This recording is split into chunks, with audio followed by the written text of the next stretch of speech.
Over the years of working with family businesses, we've seen patterns as family businesses start, grow, evolve, and develop and move through the generations. And what we've called this is the family business legacy journey. It's worth having a think about what actually is going on with a family business. Most don't start deliberately. Most people don't sit around the table going, we're going to make a family business. They just start, right? So it might be that someone decides to buy a truck. They've seen that there's an opportunity, a possibility, so they buy a truck and they start making deliveries. And after a while they go, wow, this is working, quite well. They think, oh, there's so much work here. So they decide, all right, well, I'll employ my brother. He's a truck driver. He can come along and he can do the night shift if I do the day shift, and that's really good.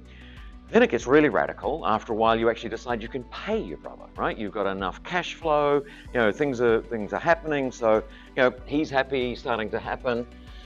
Then you might buy yet another truck. You're starting to get a bit of a fleet now. And things are growing, clients are happy with you. I find that family businesses do, at times, just superb customer service. They really care about their customers and what's going on. But you're starting to become a proper business. So you need things like a bookkeeper, right? You start getting those rather nerve-wracking letters from the tax office going, you owe us tax, what's going on, and you've got receipts flying all over the place. That's useful. You might need a forklift. You might need other things to worry about like WHS, OHS, rules, regulations. You're now becoming a proper business, right? You might even have a lease, right? You've got a warehouse, you've got a place. This is now becoming a proper and serious business. You are paying people on time, you've got processes in there. Then your kids start coming in. Maybe on the school holidays. Maybe they help sweep the floors. Maybe they help in the office doing some admin stuff. But your kids are now getting involved. They see you and your partner and you're working and they start getting interested. And the kids are really interesting. And at this point, you are really seriously a family business. Right? There are all sorts of possibilities here, and you need to start thinking about this. You might be growing, you might have to move, bigger premises, that sort of thing. Maybe the kids start coming in and they're working full-time. They're getting a real sense of what's going on. They might even start in management roles. And they are going to bring their ideas, they're going to be talking about technology that you don't understand and possibilities. And we start having some really interesting conversations. Interesting in that sometimes we're sitting there going, why are we having this? But also interesting in terms of opportunities. And as kids take a leadership role, this is the next generation coming through, they're going to start challenging you. And they're going to say, come on, mum or dad, time for us to have an opportunity here. And they might be suggesting nice things like, why don't you go and spend some nice time together? Which is really code for, come on, mum and dad, get out of our way because we want to run this thing. Not always, but I'm being slightly cynical here. And then the big question for you is, what do I do? Where's my value? We call this founder syndrome.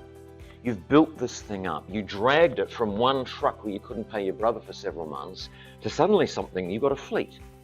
Right? And you might be working all over the country and you've got clients and you've got big contracts and all sorts of cool stuff. And if you don't come to work, what do you do?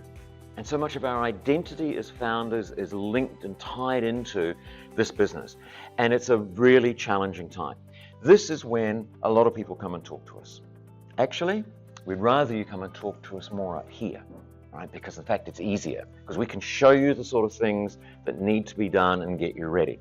But some of the things you do need to be thinking around is fairness. What is fair? And this is actually from your kids' perspective. You might have one of your kids might be living overseas and they might not have any involvement, but they care about the business, right? It has implications for your wills, right? Who's going to own this thing, right? And how do you deal with that? Is it equal shares? Is it some people more equal than others? How do we deal with this one? And how do you have the conversations that you really need to have?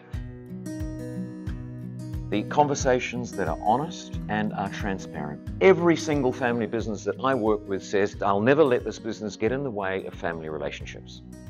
Unfortunately, I see a number where that happens. don't let this happen. It doesn't have to happen. You know, you can build this wonderful business, you can have a fantastic family, you can gift something to your family and future generations that is quite extraordinary if you do it the right way. And there's some simple things to get in place. Now, what we really are talking about here is family governance and business governance. What you've got to be thinking about is, what are the conversations that we need to have here? What are the conversations we need to have here? Most family businesses end up just smushing it all together, and everyone goes crazy, right? Because you never stop talking about the business. You can never have a meal with one another without talking about, you know, what are this customers doing or not doing, or who should you fire or not fire, right?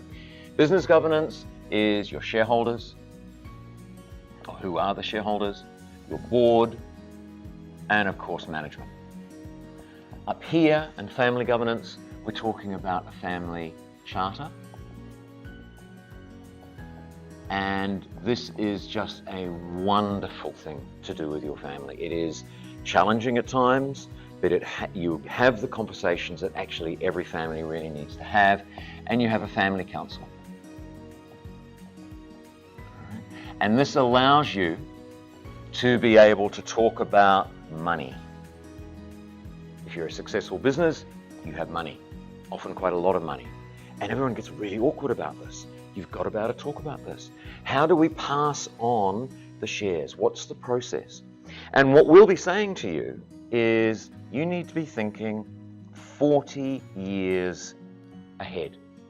Everyone goes, oh my God, I can't do that. I've got a 6-month plan, right? But actually, no. And the question we want you to answer is, what do I want this business to do for my great-granddaughter? And think that through, because the potential, if you've managed to build something really wonderful, the potential, the benefits to future generations are amazing. And you have this legacy, you have this thing that is you've created, passed on, it's managed, people benefit in all sorts of wonderful ways. You do have to be thinking like that. I actually advised a family business the other day to be thinking 90 years ahead. Because around the shares and how they were passed on, they're at the 4th, 5th generation, and they needed to really think through the impacts they wanted this to have. Now, they looked at me probably the same way you're looking at me right now, but actually they got there, as can you. So think about where you're at, all right?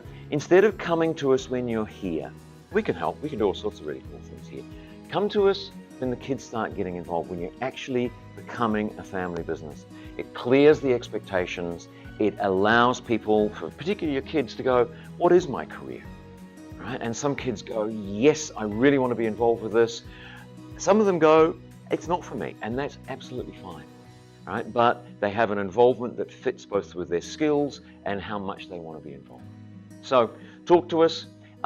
There's a lot that we can do, and there's a lot of potential here for really doing something very cool.